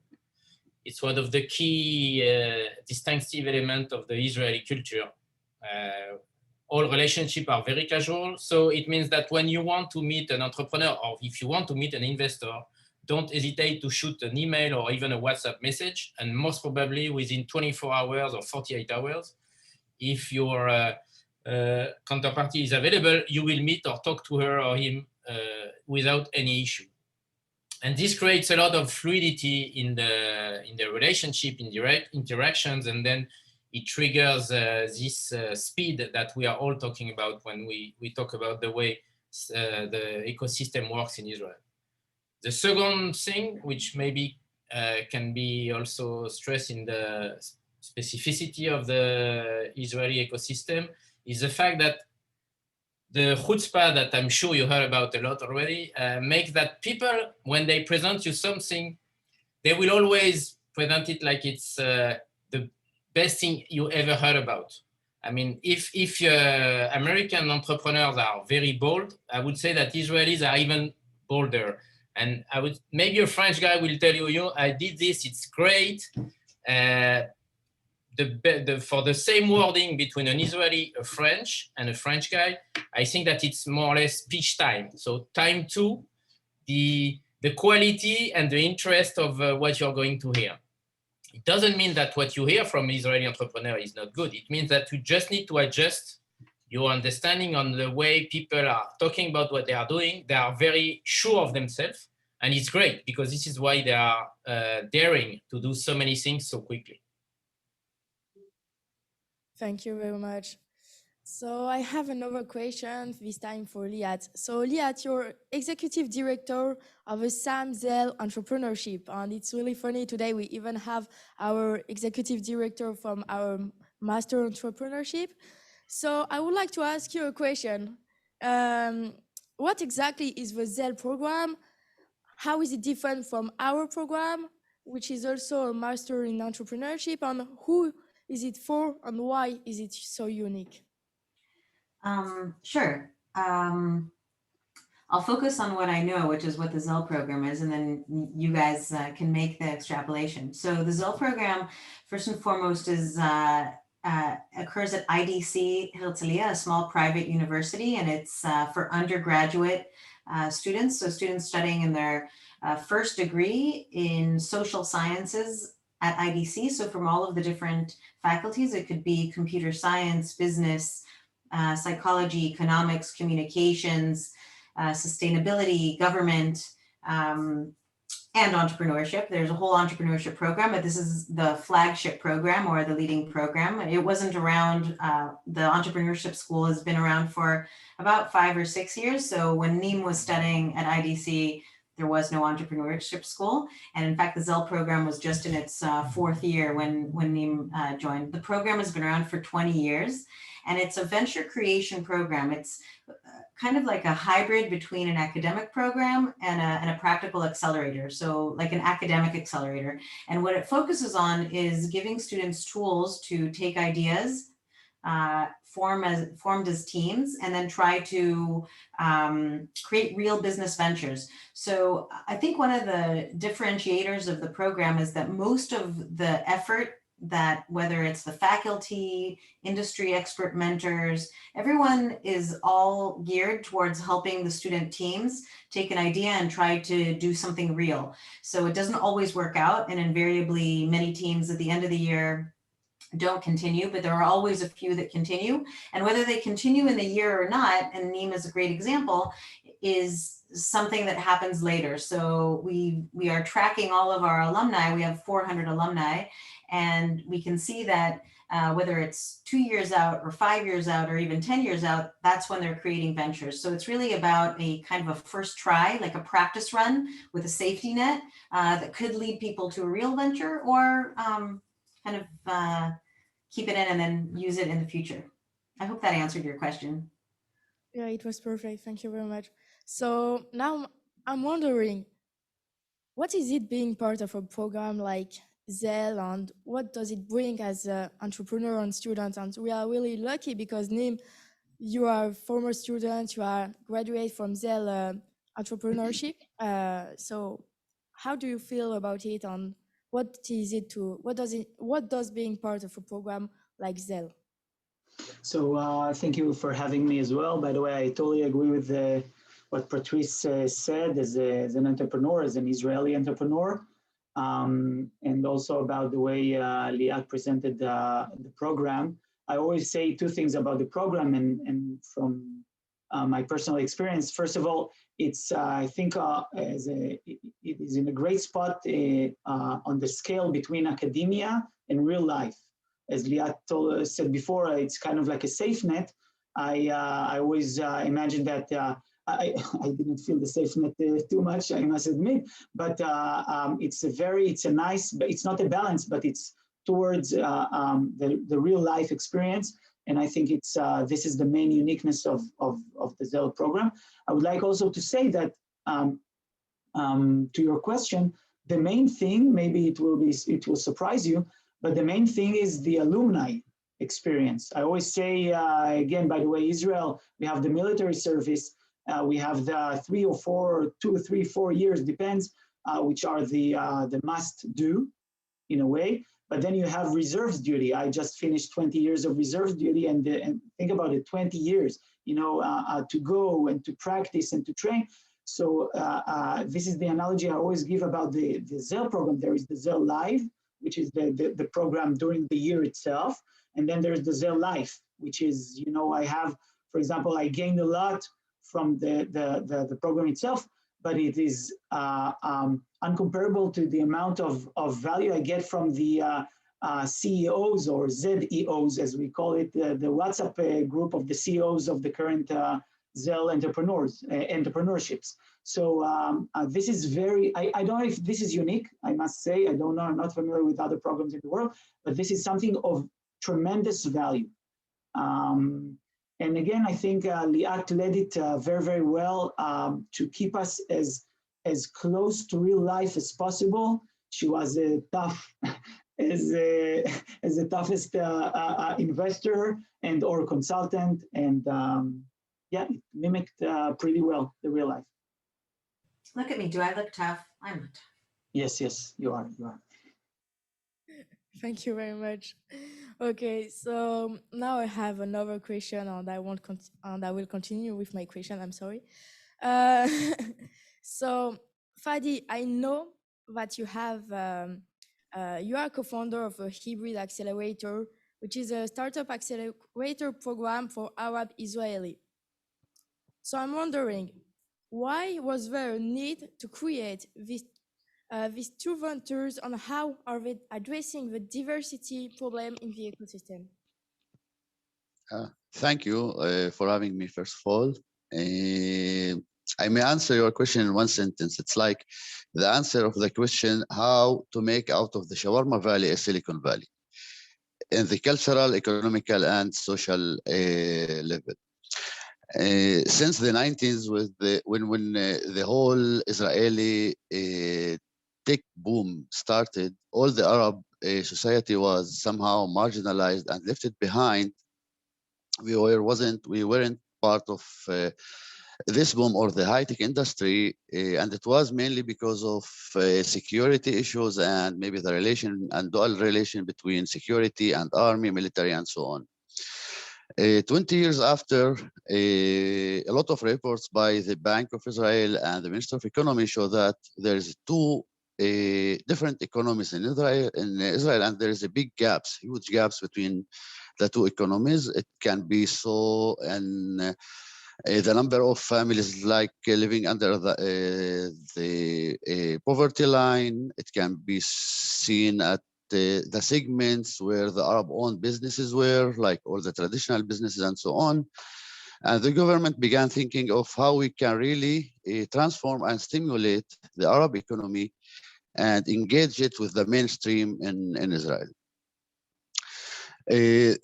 One of the ways to think about it was to encourage tech entrepreneurship and innovation. And because of that, we launched first the first ever incubator and accelerator for the Arab entrepreneurs in Israel. It was in 2012.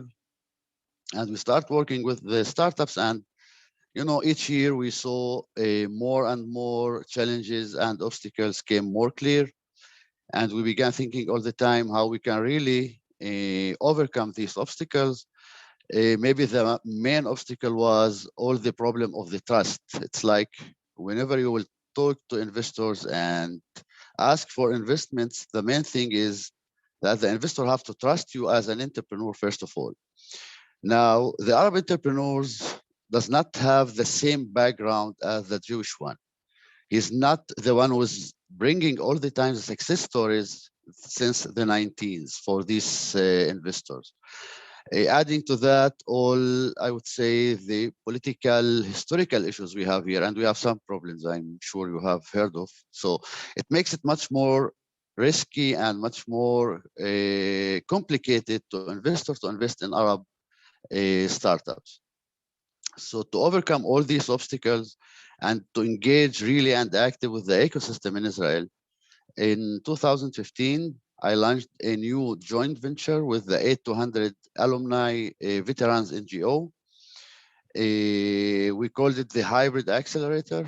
The main mission was to encourage startups that have mixed co-founders, Arabs and Jewish, working together in these startups, and to work in Nazareth and Tel Aviv at the same time, and by that to be part of the ecosystem. From the other hand, to have the stamp of the 8200 alumni, as these startups are really promising and good startups and have good technologies and so on, and by that to engage and to have investments from the ecosystem or to be part of the mainstream.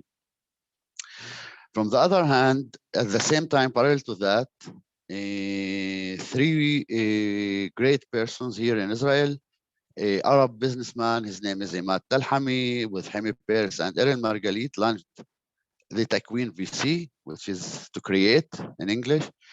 And the mission was to invest in startups that have at least one Arab co-founder at the very early stages, the seed and the pre-seed startups. With these two projects, we tried really to face or to overcome most of the obstacles that Arab entrepreneurs is facing while they are trying to launch their startups to have investments.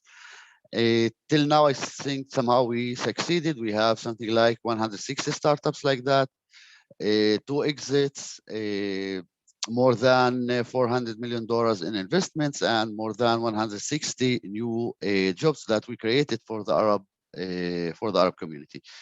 So the all, I would say, obstacles and the challenges that the Arab entrepreneurs faced because of not being part of the ecosystem from the beginning, because of the differences in the profile of the Arab entrepreneurs, that he does not have the background of the military, the 8200, 81, or these intelligent units and so on. He's not the same profile as the Jewish one who is bringing all the time the success stories to these VCs. It makes it much more risky for them to invest while he's sitting also in the periphery, not in Tel Aviv and so on. So because of all of this, these two programs make it much more easier for this engagement or this integration and to work much more, I would say, at the social and cultural level at the two communities to bring them to work together and to have investments and to launch startups. Oh, thank you. It was complete.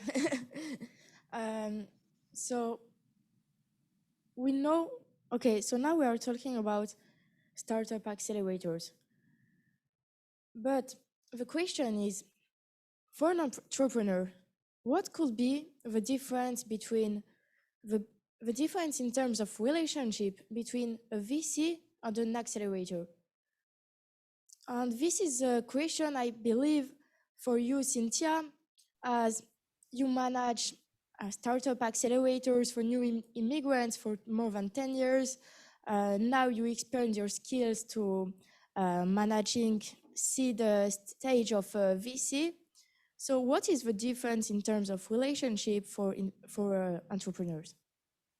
Yeah, so to me, I think the difference relies more in the stage that we support the companies than the relationship. Because obviously when you work as a head of accelerator, you select companies and then you prepare them to get to be funded eventually. So you introduce them to investors, you prepare with them their pitch, and you, all in all, you want their success, you want to be supportive to them. And this is the same case when you are a VC, except that you take them a little bit later. Usually right after the accelerator, these startups would typically raise or from friends and family or from business angels. And the next round would be raising from venture capital. But I would again say that I think the relationship is not that different. We want to be supportive. We want to get these companies to succeed. We want them to prove that they are growing exponentially. And that's the same for a startup accelerator. So with a lot of transparency and mutual respect on both sides, because I don't believe that investors today, or for sure in Israel not, are kind of behaving in a way that they believe they are somehow superior to the startups or they need to teach the startups. It's absolutely not the case. We are, I think, all very humble and admire the work of the startups. So I think with a lot of transparency and respect, we understand what the challenge are, what's the startup challenges are, and we can help them as much as we can, bringing them all our strategic view, all our contacts, and that's the same with an accelerator. So one more time, a VC or a head of accelerator would have the same goal to bring this company to succeed. Nice, thank you very much. Okay, so Nim and Liat, you both are from like Zell and are real members of this ecosystem. Do you view your role as facilitators for foreign entrepreneurs to integrate themselves within the ecosystem? Do you see a difference with Israeli entrepreneurs as real as Israeli or no?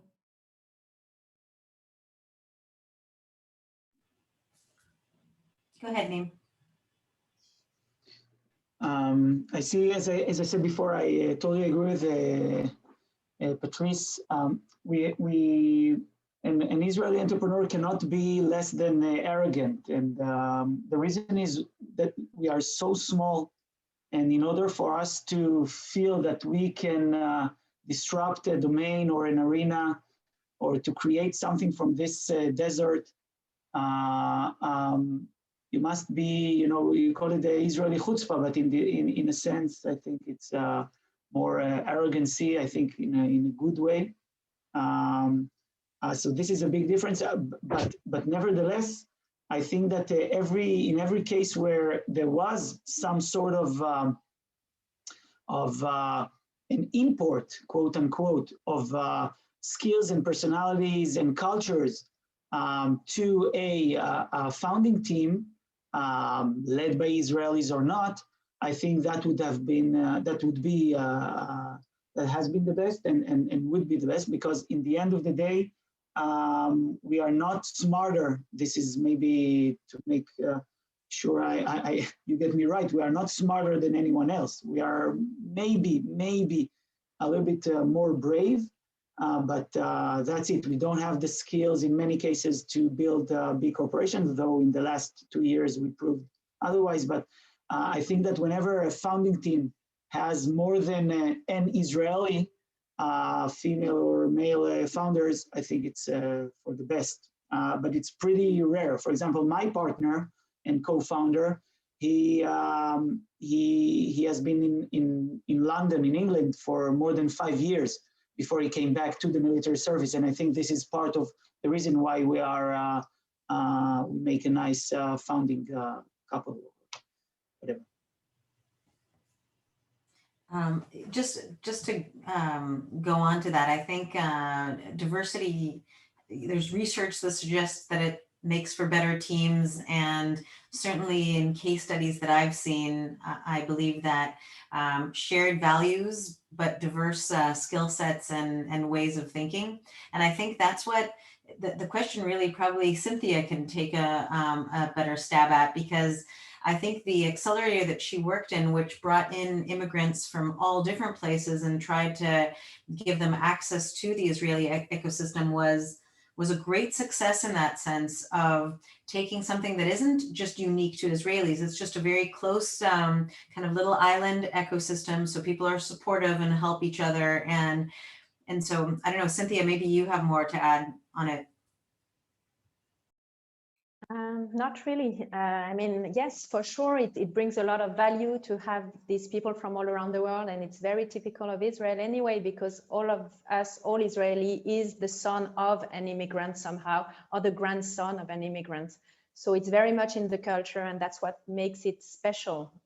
So yes, sure. I think we should encourage more diversity. Also with women, I must say, only 7%, I think, of startups today in Israel are led by females, and it's really low. I think it's not lower than internationally, but still it's low, and we need to make an effort in that.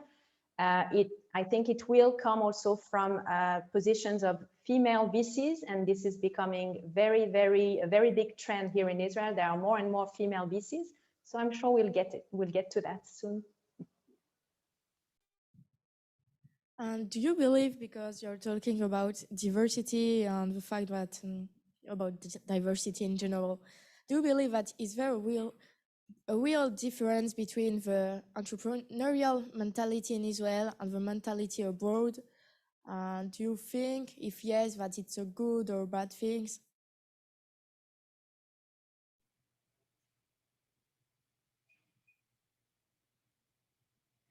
I'm talking to anyone, not a special guest, because I know that everyone have been confronted to this in your world. I know that every day you are talking with a person from all around the world, so it's interesting knowing a few facts about it.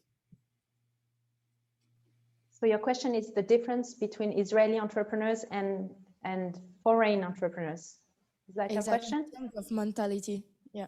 So we talked about the Chutzpah. I think for sure Israelis are more tech-oriented. You rarely find an Israeli CEO who hasn't studied computer science or worked in a very high-tech company and knows his subject. It's very much about B2B solving rather than B2C. That's also a main difference I see. And what has been said here, the lack of hierarchy, so the fact that you can speak eye to eye with anyone, and you can reach out to pretty much anyone at any level in Israel that you want to talk to. And I would just add maybe that the relationship to failure, I think that previously you heard something from Jeremie that talked about it, but I think it doesn't mean anything for an Israeli to fail. It's just another experience, and the quicker you get many experience, the best you are. So the better you are. So I think that it's, if I can compare to the French mentality, because I'm coming from that background, it's totally different. I know that it evolved a lot in France, but still here people will just start something. If they believe in it, they will start it. Not always check what's around, and don't really check competition at the beginning, because they don't really care. They are sure that what they want to do is relevant. And I think it's relevant not because they are going to succeed, but because they are going to experiment. And if there is something key for a young entrepreneur, is to try. The more you try, the more you fail, the more you learn, and then the more you will succeed. And I think that's a key difference in the cultural entrepreneurship in Israel. Thank you, Patrice. This next question is very relevant to the people watching this webinar. We're all students, and we're all trying to build networks and build connections, which we've already understood is important. Now, you guys all have relationships, whether as entrepreneurs or as the external part of the ecosystem. So what are the key success factors that you guys are looking for when you meet a team of entrepreneurs, a startup, whether it's as an investor or as to get them into the program, or whether you just want to work with them? So whoever wants to start can just take the floor, because you all have experience with this. Well, I'll start. So to me, first of all, we like to check that there is a team, that it's not only a sole founder, because it's really important to know how to accompany yourself with a good team. It can be a limited team, but that there is someone else that complements the CEO of the company. We always check that these entrepreneurs try to solve an actual problem, that they don't just come up with a technology that they fell in love with and that doesn't have any use case. So it's really important that they solve an actual problem. And then obviously, as entrepreneurs, we want to see that they have strong execution skills, meaning that they know how to do what they envision to do. They are resilient, they are passionate. We need to see stars in their eyes when they present their idea.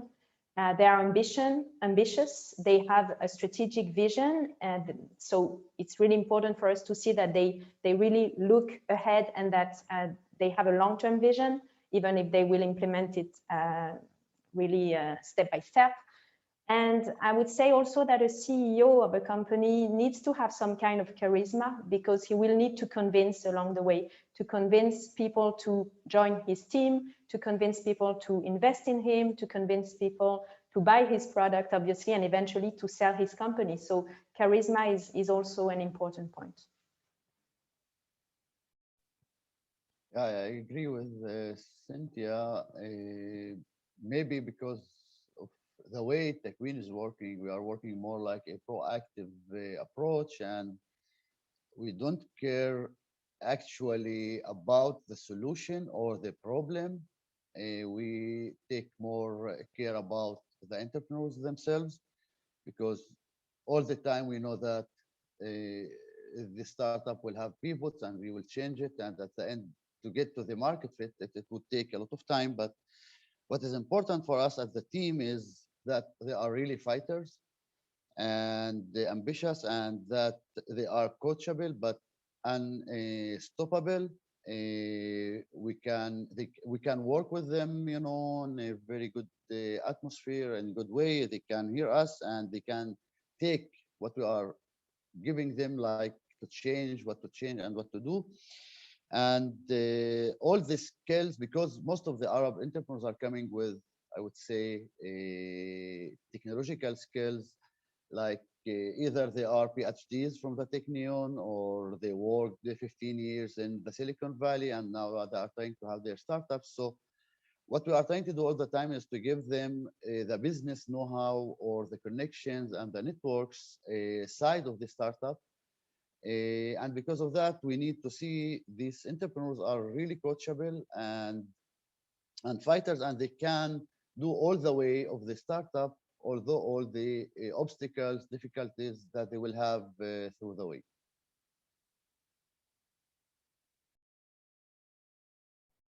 Thank you. Anyone else want to answer this? Because this is a big question. I think there's a lot of different aspects to unpack. If not, we can, yeah. I will just add maybe, you know, Fadi, you made me think on this a little bit differently. You know, we say a lot about the Israeli military and A200, all those units. You know, I recruited in my in the 4 companies that I had, I recruited more than 200 people, and I usually ask one question. I ask them to tell me, the candidate to tell me about his or her most difficult experience in life. Doesn't matter from which domain. It could be throwing a birthday party to his parents, I don't know, whatever. It could be from the business side or from the military side. And when I think about it, Fadi, I think that in this part of the world, you need to be tough to not to survive, I mean life or death, but to survive in a way, to get higher in the Maslow's pyramid of needs, you need to be tough. And I think that this is more than anything, describes more than anything the typical Israeli entrepreneur, that I think we are tougher than others, and it goes well with what Patrice said about the chutzpah and the way that we behave or we treat failures. It's part of being tough, and I think that both parts of the society here, because we have kind of like two parts, we all suffer the same. And also, by the way, female and males as well. Thank you very much. So I think we're going to ask one last question and then we'll have to wrap up. But the theme, as you guys have mentioned, it's come up in every single talk, is chutzpah. I guess that represents, I guess, the Israeli entrepreneur personality. So I'm interested if you guys have personal experiences to tell us of when was the last time that you either experienced chutzpah as done to you and it's worked, or had to display your own chutzpah. So whoever wants to start can start. I don't think I have a great story of the chutzpah, but I will just say in the Zell program, one of the things that we look at, we have a very long and kind of competitive screening process. And every time that we finish one part of the screening, and we really look very seriously at the appeals and the way that people appeal to try to get into the program, and invariably invite a lot of those people back, because it shows us that they have the grit and that kind of that gumption that you need connected with the chutzpah of actually failing and then getting back up again. So it's not exactly chutzpah, but it's a little bit of that gumption that I think is what everyone's talking about here.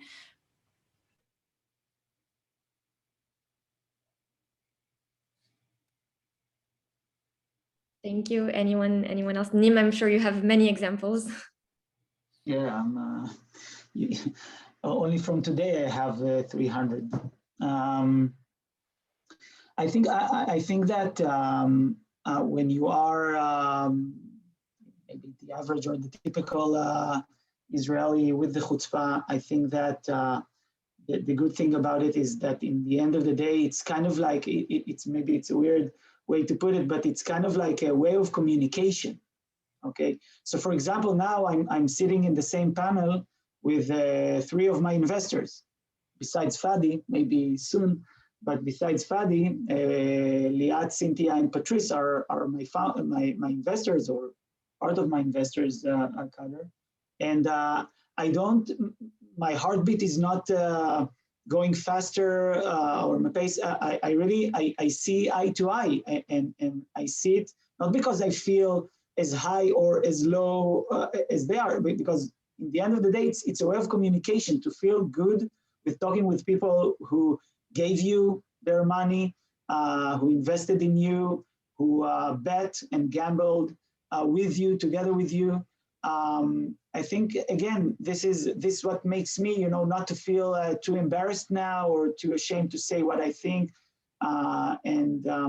I think this is a way of, in a weird way, it's a way of communication, which is very much, it simplifies many interactions, human-to-human interactions.